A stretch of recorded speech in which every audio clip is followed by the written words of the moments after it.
This is a story about a corpse that won a war. It sounds strange, it sounds like fiction, but it is a true story. It happened in the middle of World War II. The year was 1943. The war was fierce and full of death. The Allied forces needed to break through in Europe. They needed a plan to attack the enemy where they were weak. To do this, they needed to trick the Germans, make the enemy look in the wrong direction. So British intelligence came up with a very unusual plan. They decided to use a dead man to fool Adolf Hitler himself. It was called Operation Mincemeat. In early 1943, the Allied leaders made a crucial decision. They had successfully driven the Axis forces out of North Africa. Now they needed to invade southern Europe. The question was where to land. The most logical target was the island of Sicily. It was a stepping stone to Italy. Taking Sicily would knock Italy out of the war. It would open the Mediterranean Sea for Allied shipping and pressure Germany from the south. The problem was that the Germans knew this. Sicily was the obvious choice. An obvious attack is a difficult attack. German and Italian forces were preparing for an invasion. The island was heavily fortified. An attack would be very costly. It would mean great loss of life for Allied soldiers. Allied commanders, including Winston Churchill, knew they needed an advantage. They needed to surprise the enemy. They had to convince the Germans they were going to attack somewhere else, Greece, and perhaps Sardinia. If the Germans reinforced those places, Sicily would be left vulnerable. It couldn't be a rumor. It had to be something tangible, a genuine secret accidentally found. This was the problem Operation Mincemeat was designed to solve. The plan was led by a small, dedicated team within British intelligence. Two men were at the heart of it. One was Ewan Montagu, a naval intelligence officer, a brilliant lawyer with a sharp eye for flaws. He understood evidence and how to build a case to convince a skeptic. The other was Charles Chol Mondelez, an imaginative RAF flight lieutenant. He was creative and had proposed a similar idea a year earlier.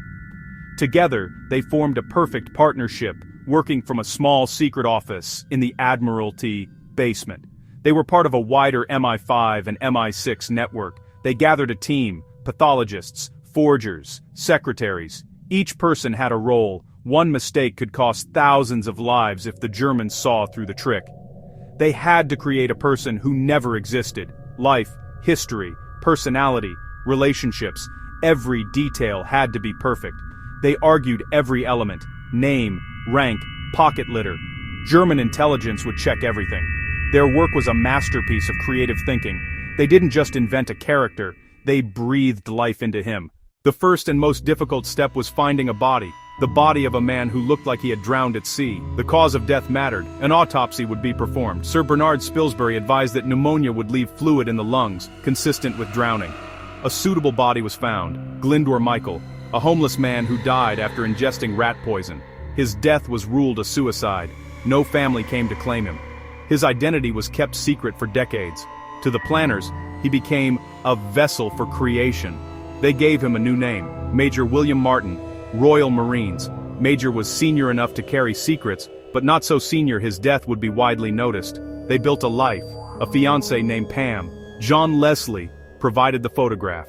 They wrote love letters, personal details, inside jokes, even a small argument, to make it feel real. A stern letter from his father, an overdraft notice, ticket stubs, mundane details that add authenticity. The key letter, casual in tone, pointed to Greece and Sardinia, calling Sicily a diversion. Placed in a briefcase, chained to his wrist, Major Martin was ready.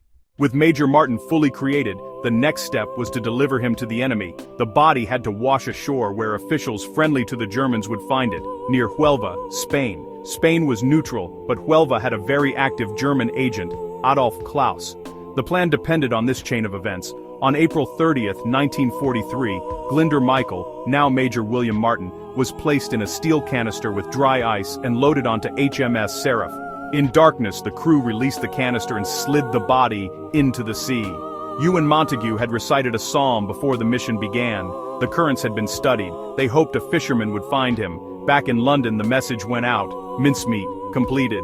Now, all they could do was hope the bait would be taken. A few hours later, Major Martin's body was found. A Spanish fisherman brought it to shore. Local authorities were notified immediately. News of a dead British officer with a briefcase reached German intelligence in Spain. Agent Adolf Klaus went to work, using his contacts. The Spanish performed a brief autopsy and concluded he died from drowning. The plan passed its first test. The Spanish Navy offered to return the briefcase, but first, the Germans saw the contents. German agents photographed everything: the invasion letters, Pam's notes, ticket stubs, the overdraft. They examined signatures, seals, stationery. The evidence was overwhelming. Why would a fake include a father's angry letter or an overdraft? It seemed too authentic to be a plant. The photographed documents were sent straight to Berlin. They reached the highest levels, including Adolf Hitler himself. He was completely convinced. He had long suspected a Balkan attack. The documents confirmed his bias. Troops and resources moved to Greece and Sardinia, panzer divisions redeployed, torpedo boats dispatched, Rommel sent to Athens. While the Germans reinforced Greece, the Allies finalized their real plan. On July 9, 1943, Operation Husky, the invasion of Sicily, began. A massive fleet carried over 150,000 troops, American, British, and Canadian, toward the island. They expected a brutal fight and heavy casualties, but resistance was much lighter than anticipated. The defenders were caught by surprise. The deception paid off. German forces in Sicily were fewer and less prepared. Many Luftwaffe units had moved to Greece and Sardinia. The Allies controlled the skies over Sicily. The landing succeeded. A secure beachhead was established with far fewer casualties. The battle still took over a month. The Axis fought hard, but Allied momentum held. German command was slow to realize they'd been tricked.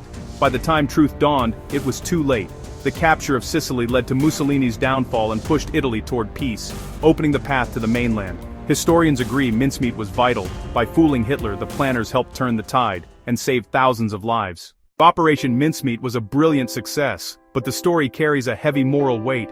At its center was a real human body, the body of Glyndwr Michael. He lived a difficult life and died in obscurity. His body was used for a purpose he never agreed to. He was given a false name, a false story, and buried in a foreign country under that name. For years his true identity was secret. His family, if any, did not know. Is it right to use a human body without consent? The planners fought a brutal regime and believed the plan would save lives. They argued the ends justified the means, a single dead man to spare thousands on Sicily's beaches. In 1996, Britain identified Major Martin's body as Glyndwr Michael, adding, "Served as Major William Martin, RM," an effort to restore dignity. The first lesson is the power of detail. The plan worked because a whole life was built around a letter. Those human details made the lie believable. Second, understand your opponent. The forgeries played into Hitler's existing beliefs. Deception is most effective when it confirms what someone already wants to believe. Finally, victory is not always clean. It can be built on deception, manipulation, and morally ambiguous choices. The corpse that fooled Hitler is a story of ingenuity and cost. Glyndwr Michael, the silent man in Major Martin's grave, played his part, and history remembers.